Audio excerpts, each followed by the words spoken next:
रात के 10 बज चुके हैं और मैं हूं आप सभी का अपना शाबिज़ मलिक और हाज़िर हूं आप लोगों के सामने फिर से एक क्राइम की कहानी को लेके, एक क्राइम की घटना को लेके। दोस्तों, आज की कहानी की अगर मैं बात करूं तो आज की कहानी अपने आप में ऐसी कहानी है कि जिस कहानी के अंदर न जाने कितने ही रिश्ते, कितने ही नाते समा जाएं। कुछ इस तरीके से इस कहानी के अंदर हुआ और जो कातिल था वो कातिल ने प्लानिंग भी इतनी ज़्यादा समझदारी के साथ में की थी कि अमूमन ऐसी चीज़ें हमें या तो फिल्मों में दिखाई पड़ती हैं, और मैं कायदे से अगर दावे के साथ में कहूँ तो इस तरीके की फिल्में हमारी बॉलीवुड में बनती नहीं हैं। ऐसी प्लानिंग, ऐसी सारी चीज़ें कहीं हॉलीवुड की फिल्म में ही हो सकता है। और यहाँ पर जब कत्ल करने का खुलासा हुआ तो ना कि पुलिस हैरान थी, बल्कि इस केस के जो इन्वेस्टिगेशन ऑफिसर थे माननीय अखिलेश चौरसिया जी, वो भी हैरान थे कि यहाँ पर जो कातिल तो अमूमन बहुत सारे पुलिस ने भी देखे होते हैं, लेकिन ये जो कातिल था ये अपने आप में इतना ज़्यादा ज़हीन दिमाग लगाता है कि इसने पुलिस को एकदम से हिला के रख दिया था। लेकिन फिर भी पुलिस ने इस पूरे केस का खुलासा किया। ये पूरी कहानी मैं दोस्तों आप लोग को सिलसिलेवार तरीके से सुनाऊंगा, लेकिन आप लोगों से रिक्वेस्ट है, दरख्वास्त है कि आप लोग इस चैनल पे अगर आए हैं तो आप लोग इस चैनल को सब्सक्राइब कर बेल आइकन को प्रेस कर लीजिएगा, ताकि हमारी जो क्राइम डॉक्यूमेंट्रीज़ होती हैं वो आप लोग को रेगुलर बेसिस पे मिल सकें। बात करें आज की इस घटना की, तो आज की इस घटना की शुरुआत होती है उत्तर प्रदेश से। उत्तर प्रदेश में एक थाना लगता है बिथरी थाना, और ये जो बिथरी थाना है, इसी बिथरी थाने के अंतर्गत एक जगह लगती है पदारतपुर, और इसी पदारतपुर में एक डॉक्टर फैमिली का परिवार रहा करता है। इसमें परिवार के मुखिया हैं जिनका नाम डॉक्टर फारूक है, उनकी पत्नी है, उनकी माँ है और उनके 2 छोटे छोटे बच्चे हैं, यानी 2 बिटियाँ हैं और एक बेटा है। टोटल 3 बच्चे हैं। डॉक्टर फारूक का जो क्लिनिक है पास ही में है। डॉक्टर फारूक का जो क्लिनिक था अच्छा चलता था, लोग उनसे दवा लेने के लिए आते थे, लोगों को फ़ायदा होता था। उनके हाथ की जो दवा थी ये लोगों को सूट करती थी। इस वजह से डॉक्टर फारूक का जो नाम और रुतबा था वो इलाके में काफ़ी ज़्यादा था, यानी नामी गिरामी डॉक्टरों में डॉक्टर फारूक की गिनती हुआ करती थी। अच्छा नाम, अच्छा रुतबा, अच्छा पैसा। बच्चे भी अभी छोटे थे, लेकिन डॉक्टर फारूक की भी उम्र अभी उतनी नहीं थी। उसके बाद में एक तारीख आती है 14 फरवरी साल 2023, और इस 14 फरवरी साल 2023 को इस परिवार का जो बेटा होता है जैद, जिसकी उम्र लगभग 10 साल के आसपास है, वो सुबह सुबह सो के उठता है। लेकिन सो के उठने के बाद में वो इस घर के अंदर ऐसा कुछ देखता है कि जिसको देखने के बाद में उसकी चीख निकल जाती है। अब जैसे ही उसकी चीख निकलती है, चीख उसकी आस पड़ोस के लोग सुनते हैं, तुरंत भागते हैं डॉक्टर फारूक के घर की तरफ को।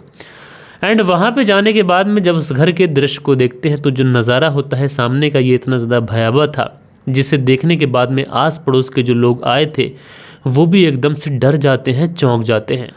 दरअसल जितने भी लोग आए थे उन्होंने देखा कि इस घर के अंदर जो डॉक्टर फारूक हैं उनके एक चाकू लगा हुआ है, चाकू उनके जिस्म में ही है। बराबर में उनकी जो पत्नी है नसरीन, वो भी ज़ख्मी हालत में पड़ी हुई हैं, और थोड़ी ही दूरी पर जो डॉक्टर फारूक की माँ है वो भी बेहोशी की हालत में पड़ी हुई है। इस घर के अंदर अगर कोई जाग रहा है तो बस महज 10 साल का बेटा जैद जाग रहा है। इसलिए तुरंत बिथरी थाने में फ़ोन किया जाता है। फ़ोन करके बताया जाता है कि साहब, हमारे इलाके में एक डॉक्टर परिवार है, जो डॉक्टर फारूक हैं वो काफ़ी ज़्यादा फेमस हैं, और उनके घर पर किसी अज्ञात चोरों ने या फिर किसी ने हमला कर दिया है। डॉक्टर फारूक की भी हालत ख़राब है, वो बचें भी या ना बचें।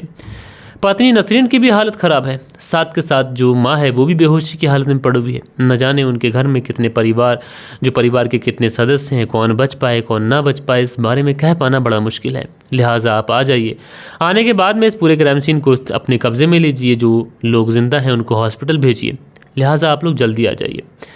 अब जैसे ही यह खबर पुलिस को मिलती है, पुलिस तुरंत अपनी गाड़ी उठाती है और पूरी टीम को उस गाड़ी में बैठाकर तुरंत घटना स्थल पर जो क्राइम सीन होता है वहां पर पहुंचती है। अब दोस्तों, जैसे ही पुलिस उस घटना स्थल पर पहुंचती है तो सबसे पहले उस घर के अंदर जो लोग थे उनकी आवाजाही पर ब्रेक लगाती है, सब लोगों को घर के बाहर लेके आती है। पूरे क्राइम सीन को बहुत ही बारीकी के साथ में चेक करने के बाद में उसको सील कर दिया जाता है। अब सबसे पहले पुलिस ये देखने की कोशिश करती है कि इस घर के अंदर जो हमला अचानक से हुआ था उसमें कौन जिंदा बचा है और कौन कौन मर गया है।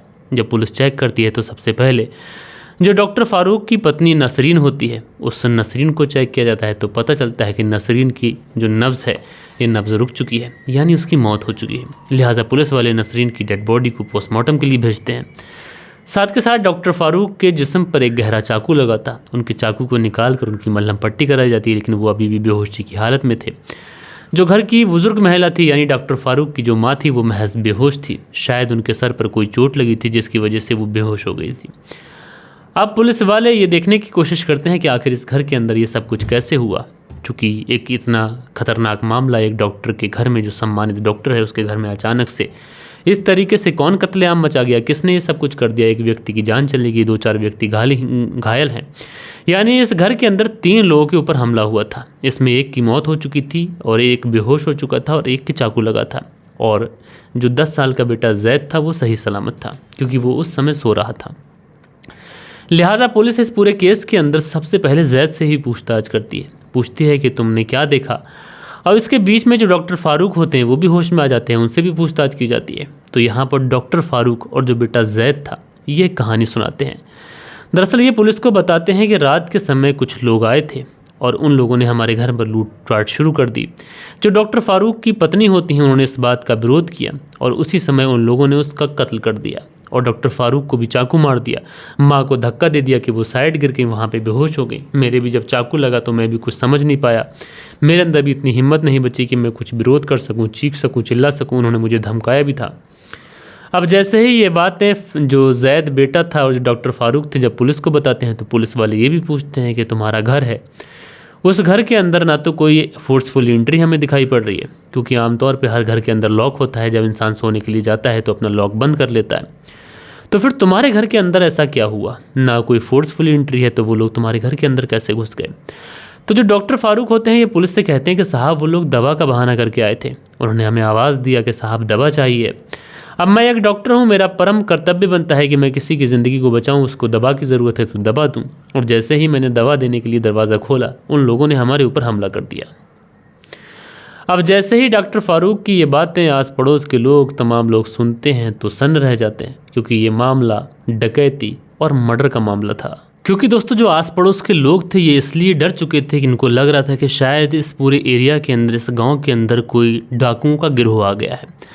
आज उन्होंने डॉक्टर के घर में ऐसा किया है जो काफ़ी ज़्यादा बंदिश का घर है, इतने ज़्यादा रसूखदार व्यक्ति का घर है, तो हो सकता है कि आगे चलकर उनके साथ भी कुछ हो जाए और उनके घर में भी डकैती हो जाए, क्योंकि उनके घर में तो ना इतनी सी सिक्योरिटी है, ना गेट इतना मजबूत है, ना दीवारें इतनी मजबूत हैं। जैसे तैसे थोड़ा बहुत सामान घर में रखा हुआ है वो भी लूट लेंगे और हमारी जान भी ले लेंगे। तो ऐसे में वो लोग डर जाते हैं, पुलिस के ऊपर प्रेशर बनाना शुरू करते हैं कि साहब जल्दी से जल्दी जो भी यहाँ पर डकैतों का गिरोह है उसको पकड़कर आप सलाखों के पीछे बंद कीजिए, नहीं तो हमारी ज़िंदगी मुहाल हो जाएगी। अच्छा, दूसरी तरफ जो डॉक्टर फारूक के परिवार वाले होते हैं ये भी पुलिस के ऊपर प्रेशर बनाते हैं कि जल्दी से जल्दी जो भी कातिल है वो पुलिस की गिरफ्त में होना चाहिए। अब एक तरीके से पुलिस के ऊपर यहाँ पर दोहरा प्रेशर आ चुका था। एक तरफ गांव वाले जो डकैतों के डर से इस तरीके की बातें कर रहे थे, एक तरफ इस डॉक्टर फारूक के परिवार वाले जिनके सदस्य की एक जान चली गई। इसी बीच में पुलिस के ऊपर दोहरा प्रेशर तो पड़ रहा था, लेकिन इसी बीच में जो डॉक्टर फारूक की पत्नी होती हैं नसरीन, उनके मायके वाले आ जाते हैं। और मायके वाले आने के बाद में यानी नसरीन के माता पिता आते हैं, बाकी के लोग आते हैं, तो वो भी पुलिस के ऊपर ठीक ठाक प्रेशर बनाना शुरू कर देते हैं। अब पुलिस के ऊपर से जब चौतरफा प्रेशर पड़ता है तो पुलिस भी इस पूरे मामले में सक्रिय होती है और सबसे पहले इस पूरे इलाके के अंदर जो भी संदिग्ध एक्टिविटीज़ थी उन सारी एक्टिविटीज़ पे नज़र रखती है, सारी चीज़ों को खंगालती है। कोई ऐसे व्यक्ति जो रात के समय निकला करते थे, कोई ऐसा व्यक्ति जो संदिग्ध था, कोई ऐसा व्यक्ति जिसके ऊपर चोरी का कोई इल्ज़ाम हो, इन सारे ही लोगों से पूछताछ की जाती है। साथ के साथ पुलिस वाले जो थे वो आस पड़ोस के लोगों से भी पूछताछ करते हैं कि तुमने इस रात को यहाँ पर कोई ऐसी इलीगल एक्टिविटीज़ देखी या फिर नहीं देखी। तमाम लोगों से, तमाम जानने वालों से और तमाम ऐसे लोगों से जो संदिग्ध थे सबसे पूछताछ की जाती है। जगह जगह पर चप्पा चप्पा छान मारा जाता है, लेकिन दोस्तों पुलिस के हाथ में अभी तक कुछ भी ऐसा नहीं लगा था जिससे कम से कम इस केस के अंदर पुलिस वालों को थोड़ी सी भी लीड मिल सके। दोस्तों इस पूरे मामले के अंदर दिन ब दिन गुजरते चले जा रहे थे, पुलिस के ऊपर प्रेशर पड़ रहा था, चाहे सोशल मीडिया हो, इलेक्ट्रॉनिक मीडिया हो या फिर जो प्रिंट मीडिया होती है, हर जगह इस खबर को शाया किया जा रहा था। एक डॉक्टर के घर में इस तरीके से हत्याकांड हो गया और पुलिस इस पूरे मामले में छानबीन कर रही है, लेकिन पुलिस अभी तक कुछ कर नहीं पाई है। लेकिन पुलिस को भी समझ नहीं आ रहा है कि वो क्या करे। तमाम उन लोगों से पूछताछ कर ली है जो लोग संदिग्ध थे, तमाम उन जगहों पर जाकर देखभाल कर ली है जहाँ पर लोग संदिग्ध तरीके से रहा करते थे, तमाम पड़ोसियों से पूछताछ कर ली जाती है, लेकिन वहाँ से भी कोई सबूत नहीं मिलता है। अब हर तरफ से पुलिस थक हार जाती है। पुलिस को समझ नहीं आ रहा है कि वो क्या करे, लेकिन पुलिस के ऊपर लगातार प्रेशर पड़ रहे हैं। अब इधर पुलिस के ऊपर जब लगातार प्रेशर पड़ते हैं और पुलिस को जब कोई सबूत, कोई ऐसा एंगल मिलता नहीं है जिससे पुलिस इस पूरे हत्याकांड को सुलझा सके, इसलिए एक बार फिर से पुलिस फैसला करती है कि एक बार घर वालों से पुनः पूछताछ कर लेते हैं। अगर घर वालों से दोबारा से पूछताछ की जाएगी तो हो सकता है कि उस समय हड़बड़ी में कुछ ऐसी बातें ना बताई हों घर वालों ने जो अब बता दें। तो ऐसे में पुलिस वाले जो थे वो 10 साल का जो बच्चा जैद था उससे पूछताछ करते हैं। उससे पूछते हैं कि बेटा तुम बताओ कि आखिरकार तुमने यहाँ पर किसे देखा, कौन लोग थे, कितने लोग थे, कैसे करके वो घर में घुसे, क्या तुम किसी को पहचानते हो। तो जो 10 साल का बच्चा जैद था वो पुलिस को बड़ा अजीब सा जवाब देता है। वो कहता है कि साहब मैंने तो किसी को देखा नहीं, दरअसल मैं तो उस समय सो रहा था, लेकिन ये सारी बातें मुझे मेरे पिता ने बताई थी कि कौन लोग आए थे, कितने लोग थे, किस तरीके से हमला किया, ये मुझे नहीं पता साहब, ये सारी चीज़ें तो मुझे मेरे पिता ने बताई थी। अब दोस्तों जब 10 साल का बच्चा पुलिस से ये बातें कहता है कि मैं तो सो रहा था, मुझे तो ये सारी बातें मेरे पिताजी ने आके बताई थी, तो पुलिस को बड़ा अजीब सा लगता है, क्योंकि 10 साल की उम्र अच्छी खासी होती है, 10 साल में इंसान का शरीर अच्छा खासा हो जाता है। तो 10 साल का बच्चा बराबर में सोता रहा, घर के अंदर चोर घुसे, उन्होंने हमला किया, माँ को जान से मार दिया, पिता के चाकू मार दिया, दादी को धक्का देकर बेहोश कर दिया। तो आखिरकार इस 10 साल के बच्चे को कैसे पता नहीं चला, और आखिरकार उसके पिता ने ये सारी बातें अपने उस बेटे को क्यों बताईं। ये सारी चीज़ें पुलिस को कहीं ना कहीं किसी और इशारा कर रही थी। इसलिए पुलिस वाले अब डॉक्टर फारूक को उठा लेते हैं। उठाने के बाद में इसे पुलिस थाने लेके पहुंचते हैं और वहाँ पे ले जाने के बाद में इससे पूछताछ शुरू की जाती है। लेकिन दोस्तों जैसे ही गांव वालों को ये पता चलता है कि पुलिस वालों ने डॉक्टर फारूक को ही उठा लिया है, तो इसलिए गांव से लोगों की एक भीड़ जो थी वो पुलिस थाने पहुंचती है। पुलिस थाने पहुंचने के बाद में पुलिस से कहती है कि देखो तुम गलत कर रहे हो, डॉक्टर फारूक का इसमें कोई रोल नहीं है। अगर तुम छानबीन नहीं कर पा रहे हो, कातिल को नहीं पकड़ पा रहे हो, तो तुम घर वालों को ही परेशान कर रहे हो। चाहे गांव का प्रधान हो या फिर तमाम रिश्तेदार, तमाम गांव वाले ये पुलिस के ऊपर प्रेशर बनाते हैं। पुलिस वाले जैसे तैसे कर कर गाँव वालों को, प्रधान को, सबको समझाते बुझाते हैं कि देखो ये हमारी जांच की एक प्रक्रिया है और उस प्रक्रिया से हमें गुजरना पड़ेगा, आपको इसमें कॉर्पोरेट करना चाहिए। लिहाजा समझा बुझा कर जो गाँव वाले थे उनको भेजा जाता है और पुलिस वाले फिर से डॉक्टर फारूक से पूछताछ शुरू करते हैं। लेकिन डॉक्टर फारूक से जो भी पूछताछ की जाती है, चाहे चोरी के बारे में, कितने आदमी थे इनके बारे में, या फिर वो लोग घर के अंदर कैसे घुसे इसके बारे में, या फिर बेटे को कैसे तुमने बताया इसके बारे में, तो डॉक्टर फारूक पुलिस को यहाँ पर अजीब ही जवाब देता है। अब पुलिस वाले जो थे वो अपने जांच का दायरा बदलते हैं, डॉक्टर फारूक के ऊपर सख्ती दिखाते हैं। अब जब सख्ती के बारे में गांव वालों को पता चलता है, चाहे डॉक्टर फारूक के ससुराल वाले हों, यानी नसरीन जिसकी मौत हो गई थी उसके परिवार वाले, सारे लोग फिर से डॉक्टर फारूक की मोहब्बत में, डॉक्टर फारूक के प्यार में फिर से पुलिस थाने पहुंचते हैं और पुलिस को एक तरीके से कहते हैं कि देखो तुम गलत कर रहे हो, अगर तुम ठीक ठाक कातिल को नहीं पकड़ पा रहे हो तो ये कौन सी बात है कि आप घर वाले व्यक्ति को ही परेशान करेंगे, घर वाले को ही टॉर्चर करेंगे। लिहाजा पुलिस वाले जो थे फिर से समझा बुझा कर गाँव वालों को, सारे लोगों को भेजते हैं और डॉक्टर फारूक से फिर से पूछताछ करते हैं। लोग लगभग 20 से 25 घंटे लगातार इस पूरे मामले में डॉक्टर फारूक से पूछताछ होती रहती है। गांव वाले लोग आते रहते हैं, पुलिस वाले उन्हें समझा कर भेजते रहते हैं, कभी पुलिस वालों को गांव वाले समझाते, कभी पुलिस वाले गांव वालों को समझाते, ऐसे ही क्रम चलता रहता है। और 20 घंटे पुलिस की कड़ी मेहनत के बाद में जो डॉक्टर साहब होते हैं वो आखिरकार टूटते हैं और टूटने के बाद में बताते हैं कि हाँ, मेरी पत्नी का कत्ल मैंने ही किया है। अब जैसे ही डॉक्टर फारूक के मुंह से पुलिस वाले ये सुनते हैं कि हाँ मैंने ही कत्ल किया है, तो उसके बाद में पुलिस वाले बड़ा असमंजस में पड़ जाते हैं कि अगर कत्ल तुमने किया है तो फिर तुम्हारे पेट के अंदर चाकू कैसे घुसा, तुम्हारे सर के ऊपर रॉड कैसे पली। तो उसके बाद में डॉक्टर फारूक जो होता है ये पुलिस को एक कहानी सुनाता है, और जो ये कहानी सुनाता है उस कहानी के हिसाब से डॉक्टर फारूक की शादी नसरीन के साथ में कई साल पहले हुई थी। शादी होने के बाद में उसकी ज़िंदगी के अंदर, उसकी पत्नी की ज़िंदगी के अंदर 2 बच्चे होते हैं, 2 बेटियां होती हैं, उसके बाद में एक बेटा होता है। कायदे से घर में माँ भी थी, 3 बच्चे हो चुके थे, नसरीन भी थी, पूरा परिवार हंसी खुशी अपनी ज़िंदगी बिता रहा था।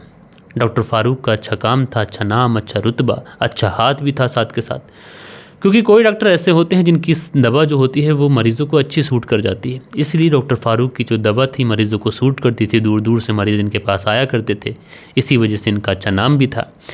लिहाजा उसके बाद में लगभग 3 से 4 महीने पहले की बात है, डॉक्टर फारूक की ज़िंदगी में एक लड़की आती है, और ये लड़की कोई और नहीं होती है बल्कि डॉक्टर फारूक की खुद की ही सगी साली होती है, यानी नसरीन की सगी बहन।